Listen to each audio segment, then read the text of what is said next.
소화불량, 질염, 치질, 다리 붓는 거, 다리 저리는 거, 소변 자주 나오는 거, 혈압, 콜레스테롤, 입냄새, 식도염, 지방간, 허리 통증, 무릎 통증.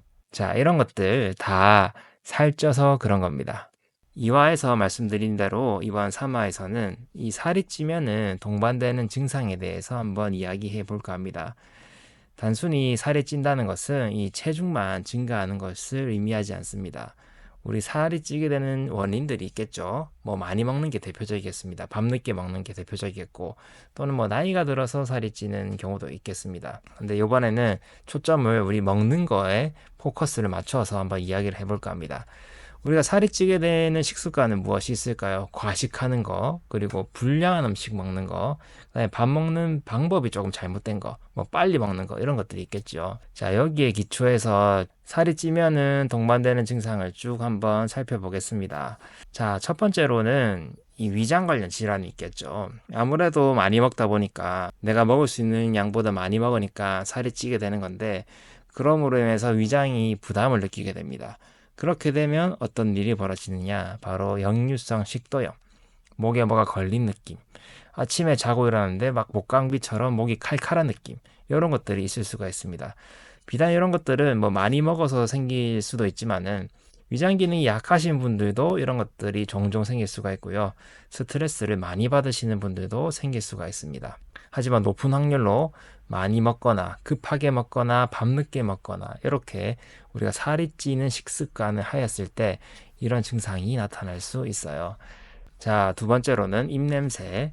첫 번째 것과 이어지는 거죠. 이게 소화가 잘 안 되게 되면 이 위장에서 제대로 된 소화가 일어나지 않기 때문에 희한한 냄새를 일으키는 경우가 많이 있습니다. 이런 경우도 이제 많이 먹어서 생기는 증상이라고 볼 수 있고요. 그 다음에 더부룩하고 가스 차는 거는 당연히 이해하시겠죠. 속에서 소화를 잘 시키지 못하다 보니까 이런 것들이 일어납니다. 자, 이제부터 본격적으로 나타나는 게 이 앞에 부분들은 우리가 워낙 익숙해요. 많이 들어왔고 내가 많이 경험해왔고. 그런데 이제부터 말씀드릴 증상들은 이것도 소화불량 그리고 과식, 살찌는 것과 관련이 있어 라고 생각하실 정도로 조금 뜬금없는 것일 수도 있습니다. 자, 첫 번째로는 옆구리 통증. 이게 이제 과식을 하거나 하시는 분들이 옆구리 통증이 있으신 분들이 있어요. 이런 경우에는 이 지방 소화를 잘 못하시는 분들 또는 스트레스를 많이 받은 상태에서 음식을 과식하시는 분들이 생길 수가 있고요. 그리고 조금 드물게는 찬 거를 좀 많이 먹거나 날 거를 많이 먹거나 해서 이 장이 안 좋아지면서 옆구리 통증이 같이 오는 경우도 있습니다. 그럴 경우에는 요 두 가지 원인들을 한꺼번에 해결을 해야 이런 통증들이 사라지는데 결국 이런 먹는 것들이 이런 통증들을 유발할 수 있다는 거 알아두시는 게 좋고요. 그 다음에 요 중간 부분에는 이제 간이 있으니까 우리 많이 먹게 되면 뱃살이 나오잖아요. 우리가 지방을 저장하는데 뱃살에만 저장하는 게 아니고 근육에도 저장하고 간에도 저장을 하거든요. 그래서 내가 살이 쪘다, 뱃살이 나왔다 이렇게 하면은 이 간의 건강도 한번 신경을 좀 써보는 게 좋습니다. 그리고 이제 배가 이렇게 쭉 나오게 되면 골반이 이렇게 정상 골반이고 이게 배라고 하면은 배가 불룩 나오면서 골반이 이제 이렇게 뒤로 올라가는 이런 형태를 띠거든요. 이렇게 되었을 때는 당연히 허리 통증 오고요. 그 다음에 소변이 불편한 경우가 많이 있습니다. 소변을 자주 보거나 소변을 봤는데도 시원하지 않거나 이런 경우들이 있어요. 이 골반이 틀어지면서 방광의 위치도 살짝 바뀌면서 이 압력을 많이 받으면서 소변이 자주 나오는 경우가 이런 경우입니다.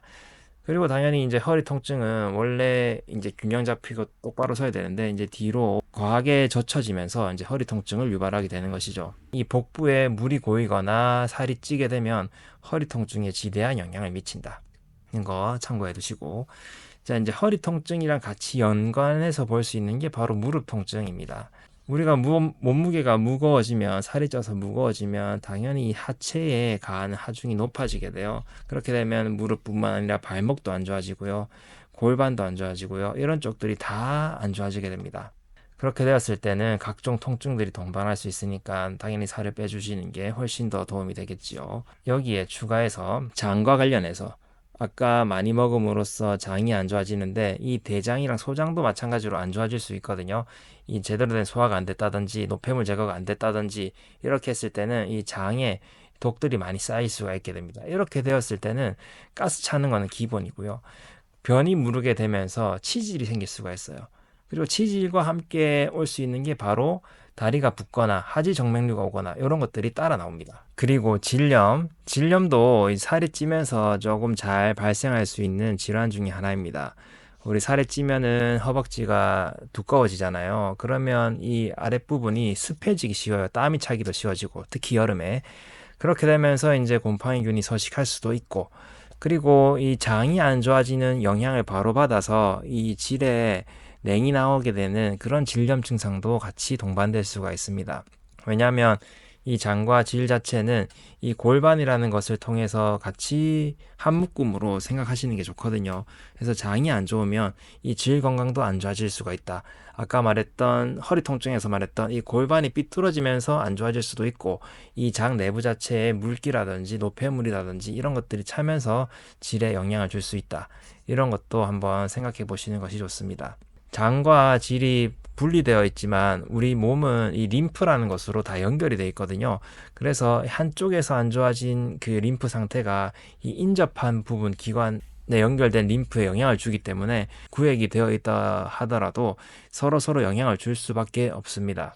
질염에 자주 걸리시는 분들은 보통 장이 안 좋거든요. 제가 여성 의원에 다녀오신 분들에게 여쭤보면 거의 한 질염이 있으신 분들의 70%, 80%는 이 장 건강이 안 좋으신 분들이 많이 있어요. 살이 좀 찌고 몸무게가 불어나신 분들에게도 많이 나타나고, 기본적으로 소화기관이 안 좋으신 분들에게도 좀 종종 나타나는 증상들입니다.